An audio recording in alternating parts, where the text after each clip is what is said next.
freeze!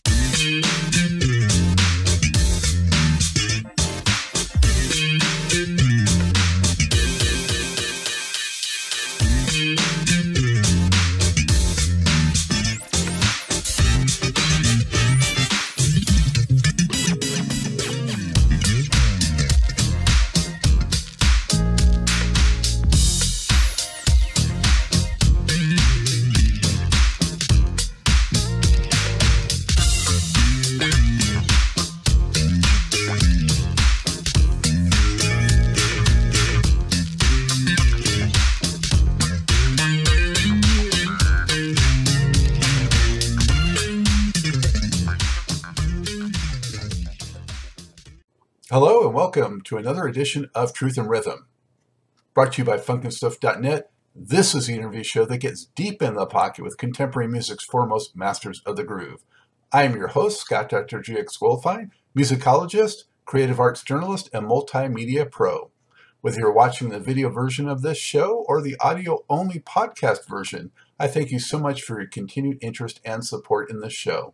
If you enjoy this programming, there are several ways to help support Truth and Rhythm, as well as contribute to further enhancements and expansion, plus get some sweet perks and rewards in the process. First, subscribe to the Funk and Stuff channel on YouTube, which is where Truth and Rhythm lives, and be an advocate by spreading the word among fellow funk, jazz, and R&B music lovers. Second, join Truth and Rhythm's new membership program through Patreon, which features 3 tiers for truth believers, truth seekers, and truth crusaders. You can also submit a direct donation to the cause anytime at funkandstuff.net. At that site, which is loaded with awesome content, you can also purchase the book Everything's on the One, The First Guide of Funk. Shop for official Truth and Rhythm and Funk and Stuff merchandise, and use the Amazon links for all of your online purchases, which allocates a percentage to this show. Sponsorship opportunities are available as well. Contact me directly at scottg@funkandstuff.net. For those of you who go the extra step in supporting the show, you have my heartfelt gratitude for allowing us to continue to shine the light on those special artists whose quest is to find truth in rhythm. I'm delighted to welcome to the Truth and Rhythm Mothership guitarist, singer, composer, and producer Clarence Chet Willis. He of one of the greatest funk soul bands of all time, the mighty Ohio Players. Beginning in 1975, he became a mainstay with the group, trading guitar licks with the legendary Leroy Sugarfoot Bonner, and joining keyboardist Billy Beck and drummer James Diamond Williams, both of whom have been on Truth and Rhythm as guests on backing vocals. And of course, they had the amazing hits, so many of them, but Skin Tight, Fire, Fob, Sweet Sticky Thing, Hoochie Coo, and on and on. Willis, Beck, and Williams later formed the spin-off band called Shadow, and all of them have more recently been performing as today's version of the Ohio Players. Chet, so good to see you. How are you? I'm fine, Scott. How are you, man? I'm doing well. That's good, yeah. During these particular times, it's good to hear somebody say they're doing well, you know. Yeah, it is good. So I don't think I could be better. If I could be better, you know, it's beyond my imagination right now, but I'll take it. So where are you coming to us from today, Chet? I'm coming to you from Beaufort, Georgia, which is just north of Atlanta.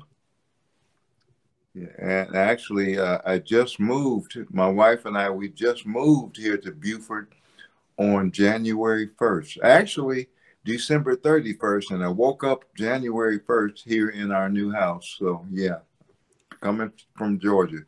I've been a Georgia resident, actually, for the last 20 years. You know, I moved down here from Dayton. Yeah. So a little bit warmer climate. Oh, I got to have it because I have issues. Yeah, I need the warmer climate because me and my particular issues as far as dealing with snow and stuff like that. If I never shovel snow again in my life, that'll be too soon, you know. That's what I hear folks say. I, of course, grew up in Los Angeles, so now that I'm in Charlotte, just up the road from you a little bit, Yeah. You know, seeing some snow now and then is a thrill for me. So, Oh, yeah. It's funny when we moved down here in 2000. I think we brought the snow with us because they had a snowstorm. We moved to Georgia in January of 2000, and it was snowing in Dayton at the particular time. We got down here a few days later. They had to shut the city down because of snow. And we were like, wow, we'd never seen a situation where they shut the city down. Being in Dayton, Ohio, snow's just irregular, you know. But I love it. I love this, this climate. well, it's like in Los Angeles, just a little bit of rain throws them all into a tizzy. Yeah, So, you know, it's all we get yeah, accustomed to. yeah, yeah. Uh, Uh, so those, you know, who have watched the show certainly know what a huge Ohio Players fan I am, going all the way back, you know, to as early as I could get into it, given, you know, when I grew up. But from, you know, Skin Tight On forward and then moving back to the history. And, you know, it's such a thrill to have you on and to talk Ohio Players history. So thank you. well, thank you for having me, man. Thank you. I appreciate it. There's some things about Ohio players' history that there's a few chapters that they may say, oh, looks like we skipped over those chapters, but they exist, you know. There's some things that exist that haven't been written, So maybe some of those I can expose today. We'll give it a try. We'll give it a try. Yeah, yeah. So, Chet, for you personally, though, are you from Dayton originally, and how did you Yes, first I get in? am. Yes, I'm from Dayton, Ohio. And, Now, I wasn't born there, but I was raised there because I was born in Louisiana. But 6 months after I was born, they tell me my parents moved to Dayton, Ohio, and so I spent the rest of my life there up until 20 years ago. You know. and how and when did you first get into music, and was it originally guitar? Yes, it was originally guitar, Scott.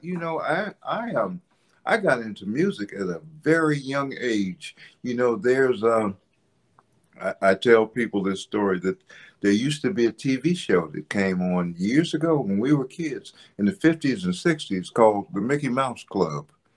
And they had merchandising back then. They had the caps and what have you, but they also sold something called a little Mickey Mouse guitar.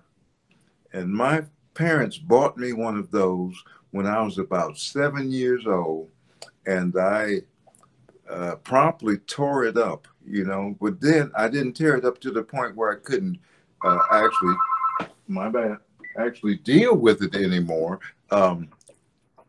What I did was learn how to take some rubber bands and put them on this guitar and actually tune them. There's two rubber bands that I put on this guitar, this little Mickey Mouse guitar, and I learned how to play uh, the blues on two strings as a kid. So I started playing guitar, early in life. I'd say 7 or 8 years old.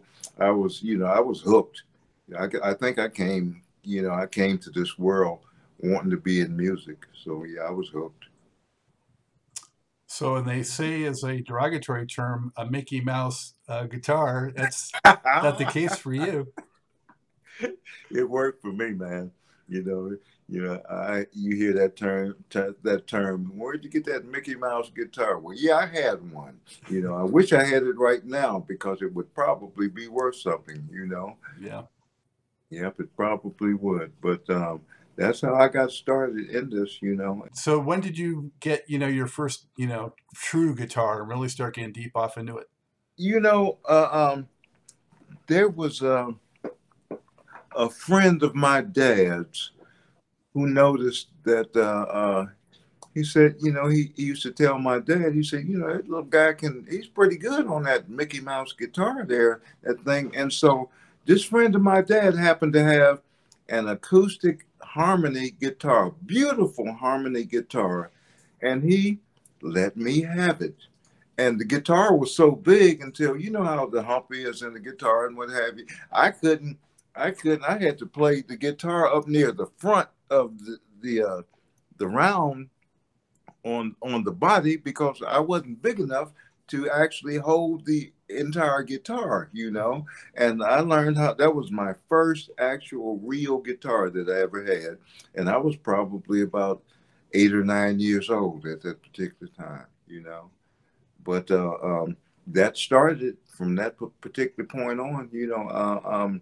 Went from that acoustic guitar to getting electric guitars, you know, and my folks did the best that they could as far as, you know, helping me along and nurturing my situation as far as me being interested in music and any and everything that they could do, you know, to help my situation as far as guitars and little amps and things like that they got for me. Yeah. And I was fortunate enough to have friends who, you know, who were actually friends of my dad and what have you, who had musical instruments like guitars and other things. They gave me these things, you know. There's a guy by the name of Stephen Shockley who plays guitar for Lakeside, you know. He says that he saw me playing a white Fender Stratocaster, and that did it for him. You know, it made him want to play guitar, you know, and he said, but he wanted his mom to get him a guitar like the one that I had. And he said that when she saw how much it cost, he said, well, we won't get that. But little did everybody know that I didn't buy that white Stratocaster that I had. It was given to me, you know. So I was fortunate, you know. Yeah. Well, you know, of course, someone who also made that famous was Jimi Hendrix, and I wore this. That's right. I don't know if you can see, I wore this for you today. Okay. Unfortunately, I don't have an Ohio Players hoodie, so I tried to come close, but you work. It works. It works. Okay. Yeah. So yeah, it absolutely works, man. Who are some of your heroes early on? Well, it just so happens that you have on a garment there that has one of my heroes on it: Jimi Hendrix, Wes Montgomery, Carlos Santana, people like that, you know. And the truth of the matter is, you know, anybody back when I was a kid, anybody that played guitar interests me because speaking of this particular band, there was a guy that lived down the street from where my folks, where we lived back in the 50s. His name was Robert Ward. Oh, yeah.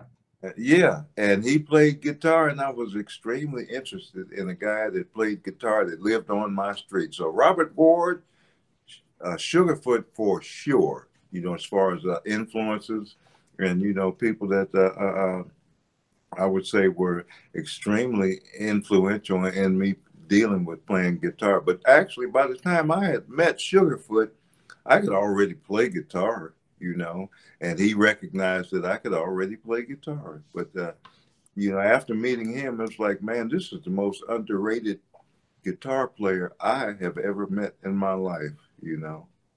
But yeah, those guys, Hendrix, Wes Montgomery, Carlos Santana, Robert Ward, Sugarfoot, I could say. That's quite a fivesome right there.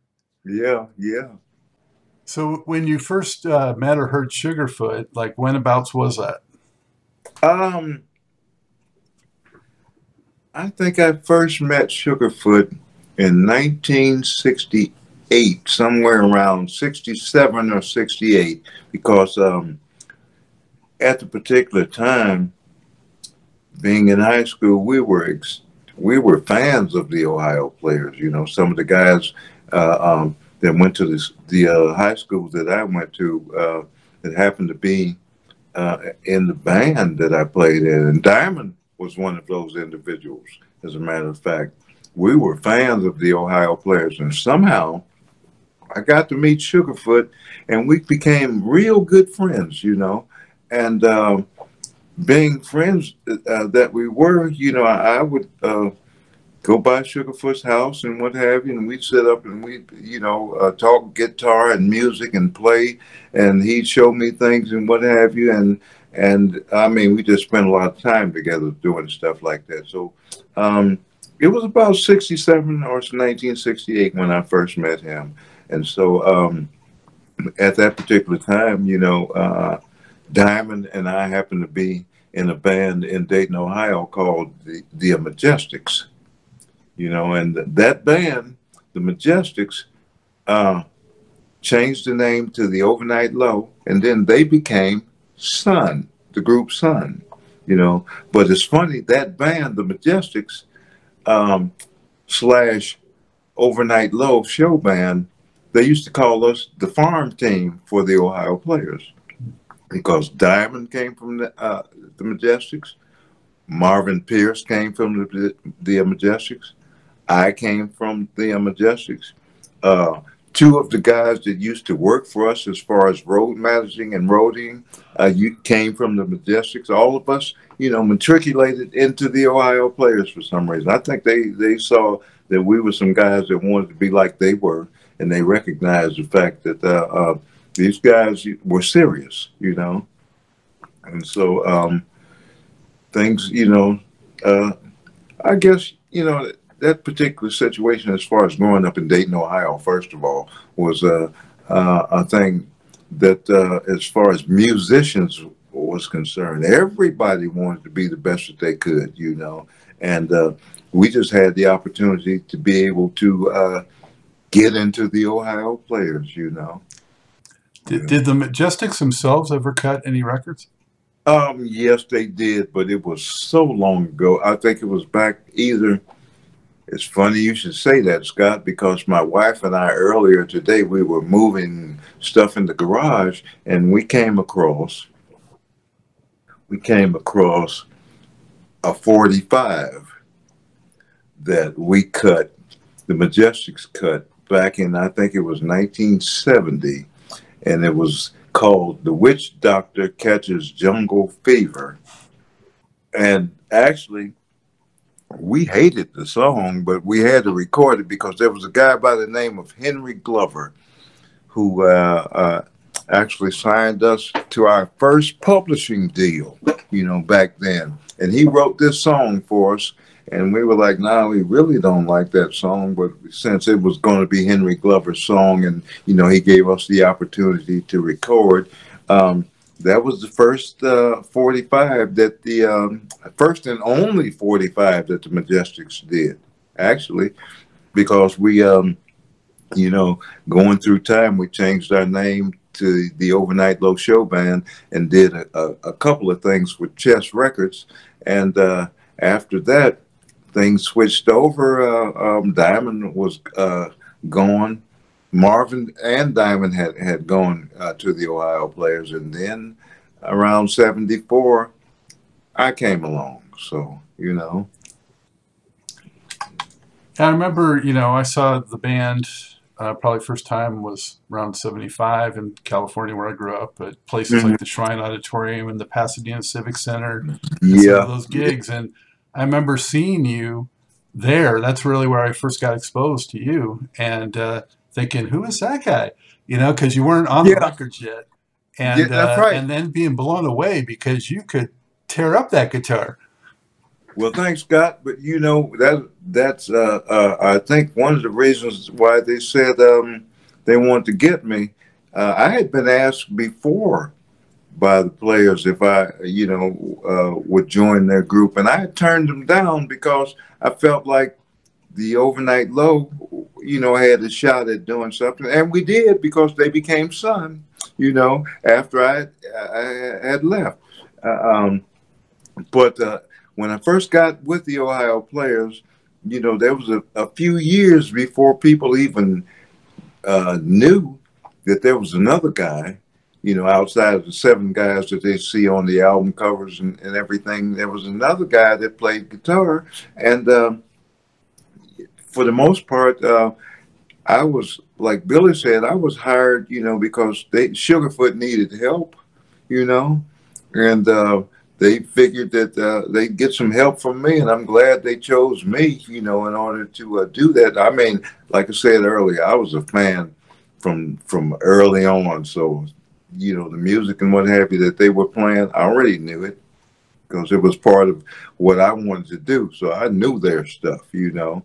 And me getting into the Ohio Players was just a step to say, okay, now you guys see, I know your stuff, so let's go play. But it took a minute because of, I guess, some legal things and stuff like that got in the way, and, you know, personalities and what have you, before I actually showed up, you know, on the cover or got any credit for actually playing guitar, because I started working with the Ohio Players in '74, you know, but I didn't really hit the stage with them until January 3rd, 1975.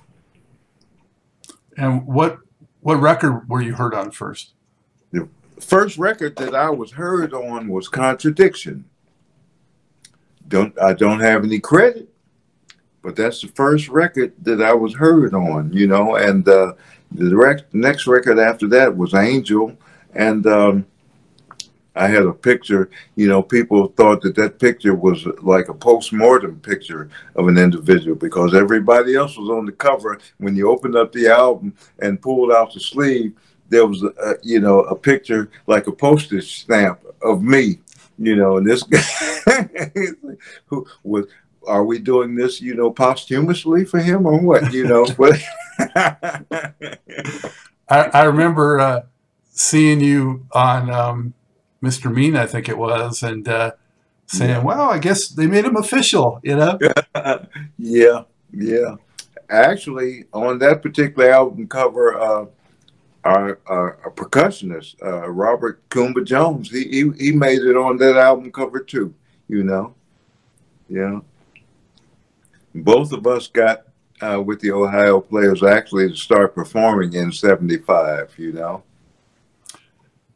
Yeah, I mean, I remember I was always a Sugarfoot fan, but then when I saw the show and you were up there too, I had to really ask. I said, I don't know, he might be as good as Sugarfoot, you know? I mean, he's. They gave you some nice spotlights, though, in the show.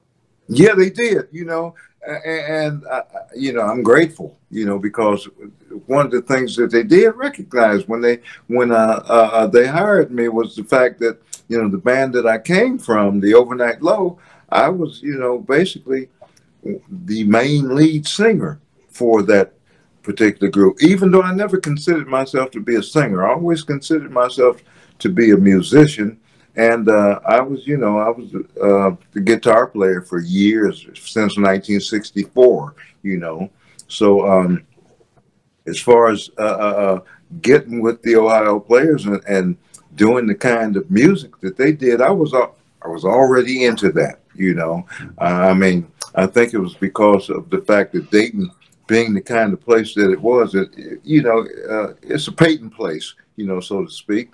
And if you heard somebody doing something anywhere in Dayton, Ohio, and it sounded like, man, I've never heard that before, maybe we should jump on that and try to do it ourselves, you know, and those are the kinds of things that we did. Actually, all the way to the point of even being in the Ohio Players, because those were some innovative guys, you know. I knew, you know, I already knew what Diamond was about because we go back to 1967, you know. Yeah, I already knew, you know. What was the first show that you played with them, and what was that experience like? Chef, I think the first show was a show that I believe we did it. This show, it was either in, I'm trying to think. I know Rick James was on the show. I do know that. And I do know it was January 3rd because one of my best friends, Harry McLeod, that's his birthday.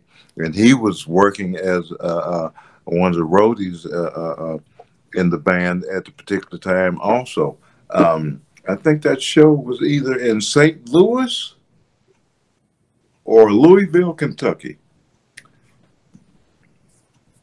Since it was 40, 50 years ago, it's kind of vague in my memory, but I think it was then. And I do recall Rick James being on that particular show. Yeah. It was a great show, you know, first time for me, you know, playing, in a situation where there was like thousands of people there, you know, because we played the overnight low. We played, you know, in some places where they were like some huge crowds. But you know, at this particular time, because the band was as hot as they were, and you know, Rick James was hot too. So you know, we were at some coliseum or some arena where I mean, just thousands of people. And you know, when you walk out of the dressing room into a big arena and the lights go up and you look and see, as far as you can see, there's people. It can be intimidating, but I actually loved it, you know, because I just love playing music, man. You know. What was it like, kind of coming into that? Because you know you had the seven guys that were, you know, this tight kind of group, and at least musically, and that chemistry. How did you kind of navigate your way into that mix? Um, as far as me dealing with what we did on a personal and let's call it a chemical level, me, let's see, Diamond, Billy Beck, Sugarfoot, I had more of a personal feeling with those three guys more so than I did with the rest of the guys. The older guys, they were a little bit, you know, Satch, Pee Wee, and Marshall. They were just a little bit, I would say, they weren't standoffish, but they were like, let's see if this guy can really do what they say that he can do. And Billy Beck and Diamond and Sugarfoot, they were already sold. They say, yeah, that's why we're behind it. We know he can do what we say he can do. And so we worked it out, you know, down through the years, but some of that had to do with the fact that I wasn't on the first records, even when I had showed up, you know, because when I showed up, they were recording Fire. They had done Skin Tight, you know, and that next record was going to be Fire. And the matter is some of the things that the band was doing at the particular time, as far as you know, just rehearsing and you know, sitting around practicing and stuff like that. You know, I was involved in some of that. You know, I was involved in things. You know, as far as working in the studio long before I showed up on an album cover. You know, I had played some things, you know, there were some tracks and what have you that had guitar on them that people thought was Sugarfoot, and it was actually me. Like You know, something like It's Hell? I mean, is that? back then, absolutely, yeah. I'll tell you one song, but came along a little later. That was it's funny. The Staple Singers, Pop Staples used to have a lick that he played, and when I was a kid, I used to love that little lick that he played because it was a gospel song, and I took that lick and sort of sped it up and turned it into what became Hoochie Coo. Mm-hmm. Now, most people thought that Sugarfoot had lifted this lick from Pop Staples. And I used to tell him, I said, no, Sugarfoot didn't take that. I stole it. I'll be frank. I stole that from Pop Staples. And that lick became the lick in Hoochie Coo, you know. But me and playing with the players, you know, I could say, you know, it's the best thing that ever happened to me as far as, you know, me and my musical career is concerned. You know, I had probably some of the best days of my life have been spent with the Ohio players, you know, and we're still doing stuff, you know. Well, even some of the best moments of my life listening to it. So, all right. Okay. But on that Hoochie Coo, it's not just that lick; it's all the like riffing that's going on. You know, just all over the place. And see, that's the one thing about the players that I used to love, and I think that's, you know, what they were about. They, you know, they just like going to the studio. The tape was always running. And so, you know, if anybody came up with something and they started, you know, we started to jam and it felt like something, then, you know, we just work with it. And, you know, sooner or later, sometimes, you know, with editing and all that kind of stuff, it became a record, you know. So when you were hanging around, they were doing Fire. Were you like thinking, "Wow, they are onto something"? oh yeah, oh absolutely. Yeah, but to tell you the truth, Scott, we thought these guys were on to something when they did Pain. When they did Pain, you know, the rest of the city was like, "Oh, the players have done something now." But the truth of the matter is I was aware of the Ohio players back when they were working behind Wilson Pickett.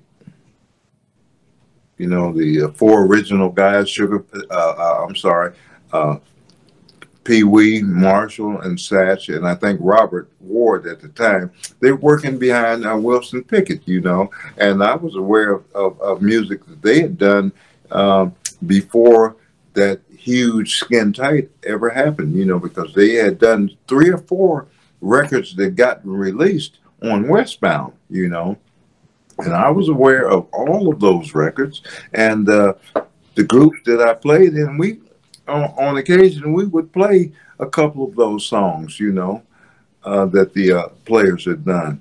But from the time from the release of Sugarfoot, that was it. Just shifted. Everything shifted to a whole new level, and I think that was because of the fact that Billy and Diamond and Sugarfoot were just allowed to be themselves, you know.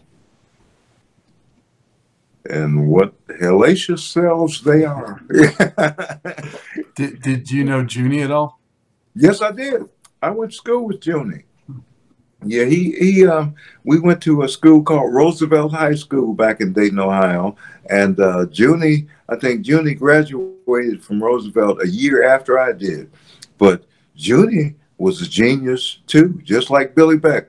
These, you know, I've never had a chance to actually work with Junie as far as doing anything on stage or live like that. But we have done things, you know, with Junie. We've recorded with him and things like that, you know, back in the day.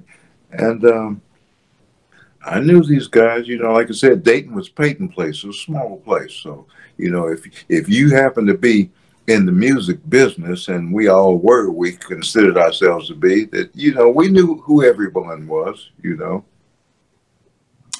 Yeah. You know, when you got with the group, I know that you ended up doing a lot of the backing vocals along with Billy and Diamond.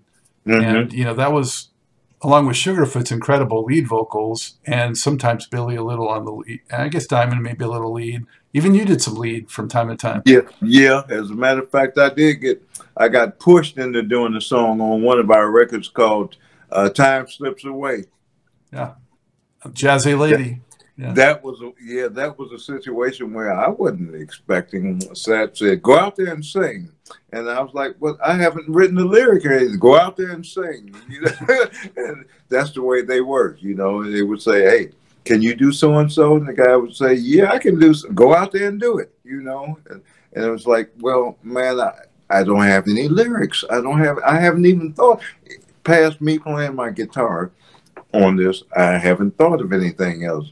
And it was almost like, you best go do it. You better go do it, because, you know, you could possibly not have a job if you did. You snuck it in on their final Mercury record. Yeah, yeah. Uh-huh. Yeah. But the background vocals, I was trying to make a point of, were as distinctive as anything else and unlike anyone else. You know, the way they were done and arranged and all that. Yeah. Yeah. So what was it like, you know, being part of that being brought together and created? You know what I mean? Like the way that came together and ended up being what it was. Well, you know,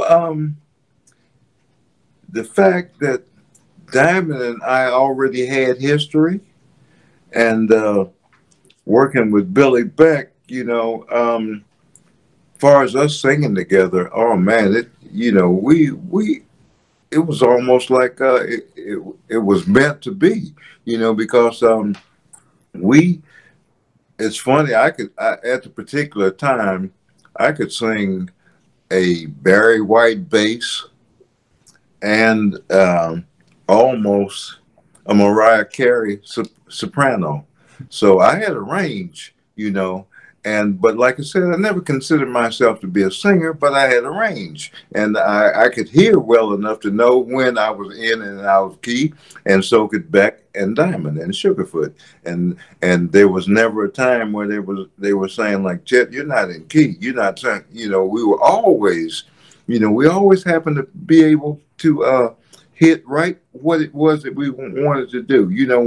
When it was just Beck and Diamond, it was two-part harmony, but there's always that other voice that made that three-part harmony happen.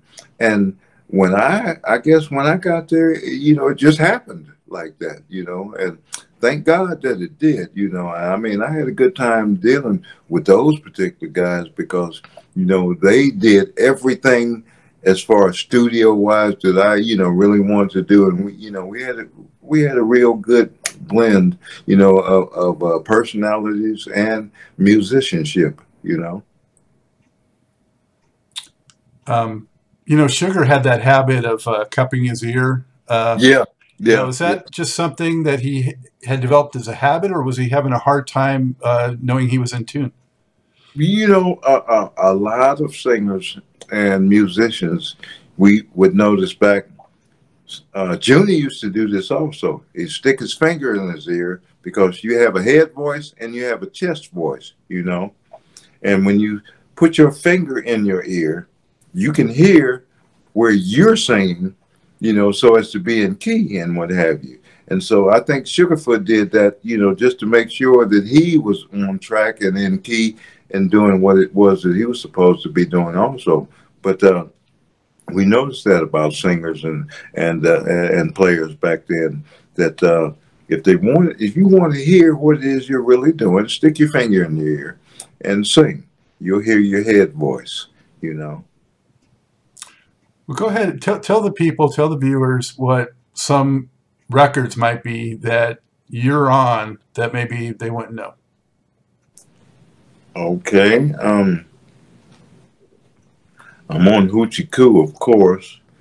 I'm on a couple of records on the Contradiction album. Little Lady Maria. On the Angel album, I'm playing on Angel.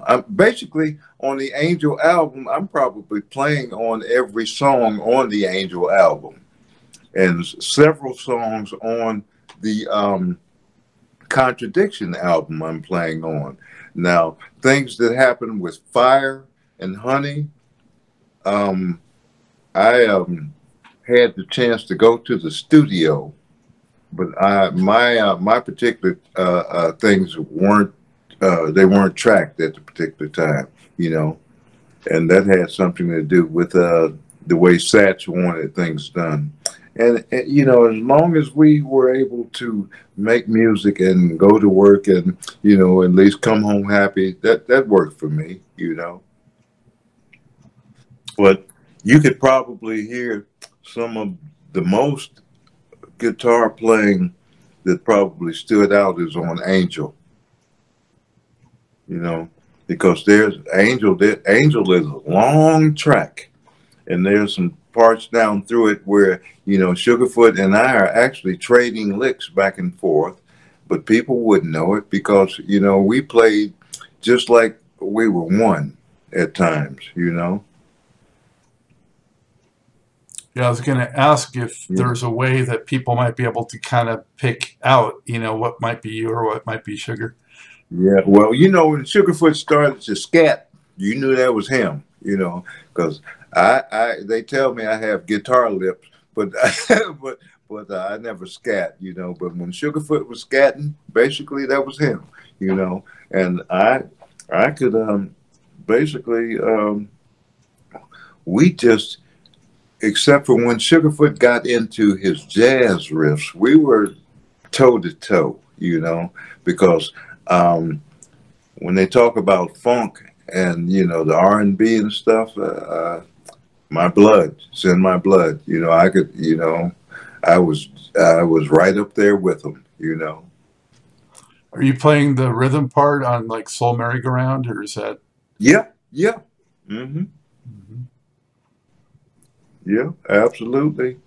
You know, and all of those things, man, you know, they're just a great time. You know, I think the 70s was a great time to be alive playing music. You know, shucks, a great time to be alive listening to music, you know.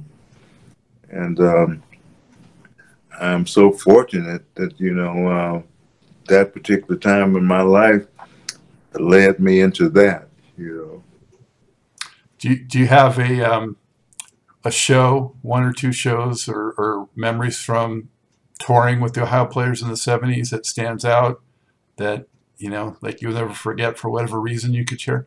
I can tell there's a few, and you know they rush into your mind as I try to recall them. I can recall playing at Meedham over in Cannes, France, and the first time I'd ever seen Sha Na Na before, you know, and I mean there was everybody who was anybody at that particular time in the world at Meedham, you know, at the Meedham Festival.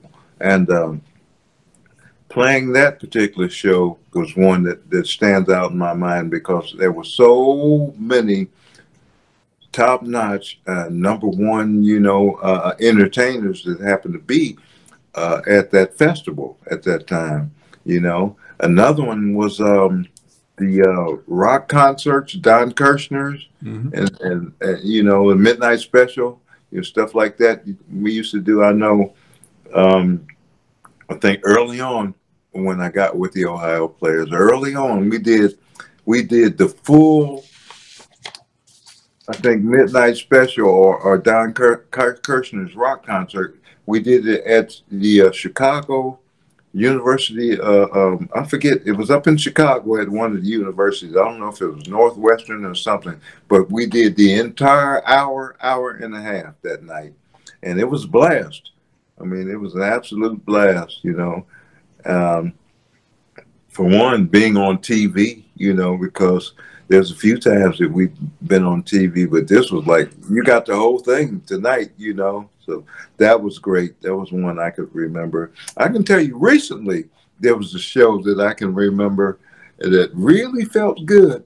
I mean, this was like maybe 2 years ago. I don't know if you can see, behind me on the wall, there's a poster. Let's see. And you see that poster back there? August 20, yeah. Yeah, we were at the Hollywood Bowl. And man, that show, I mean, it was a sold out show. Actually, we weren't headlining or anything because I believe it was a jazz show that we were on.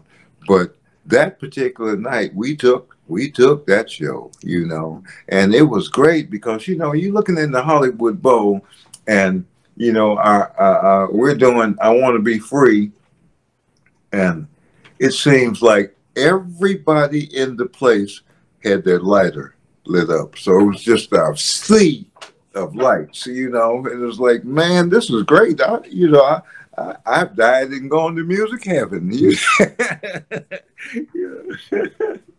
Yeah, that's a great venue too. Just that whole environment. We've done it a couple times, you know. Yeah. And strange enough, it's been here within the last several years that we've done the Hollywood Bowl, you know. Yeah.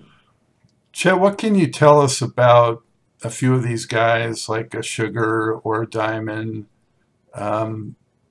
What is so special about their talent, their gift that they've had? Sugarfoot, like I said, he was the most, in my mind, he was the most underrated guitar player that ever lived. And most people didn't know, you know, for as much as they knew about Sugarfoot's playing, and they didn't know that Sugarfoot was as good as he was, really, because he could play some jazz guitar that was out this world. You know, as a matter of fact, when I first met Sugarfoot, he taught me how to use my baby finger a little bit more, because I was a guitar player that I was definitely R&B and funk. And so, you know, I'm playing the guitar, and I played my guitar like it was, I beat my guitar up, you know. And Sugarfoot used to tell me, he said, man, you know, use that little finger of yours is going to expand what it is that you're doing. So try to do that more. And I did, learned a lot. Like I said, once again, one of the greatest guitar players that never got his due, as far as I'm concerned. Billy Beck is just straight up genius.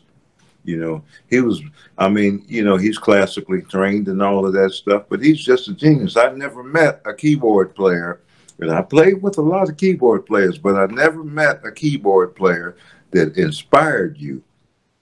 I mean, when Billy Beck plays with you, it's almost as if you want to be better because he's so good, you know.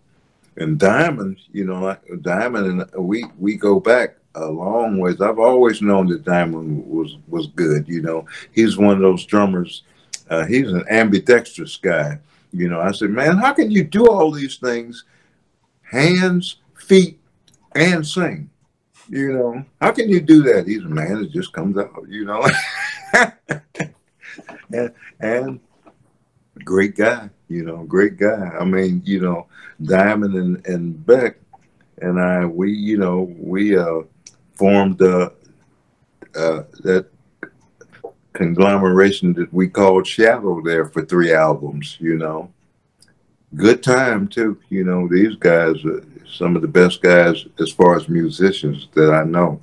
And we've got some extremely talented guys that are playing with us right now. But you know, Diamond and Beck, they're my guys, you know. They're my guys. I have to mention for viewers to check out those Shadow records, especially 2 tracks that are just favorites of mine. The really funky ones, of course, were Shadow in the Streets and Sinister Way. Yeah, Sinister Way. Leon Ware produced that for us, you know. Yeah, Sinister Way. That should have been a hit, in my opinion. Yeah. And, you know, you learn, you know, that there's politics and business going on, you know, around talent. You know, talent sometimes get pushed to the side, you know, because of what kind of business a company has to do, you know, things like that. But had a great time doing it, you know, had a great time doing it, you know. There's much more to this great Truth and Rhythm interview. Just continue on to the next part of the episode. Also, be sure to subscribe to this channel. If you've already done so, please share it with friends. And become a member by joining Truth and Rhythm on Patreon, or consider donating at funkinstuff.net. Thank you very much.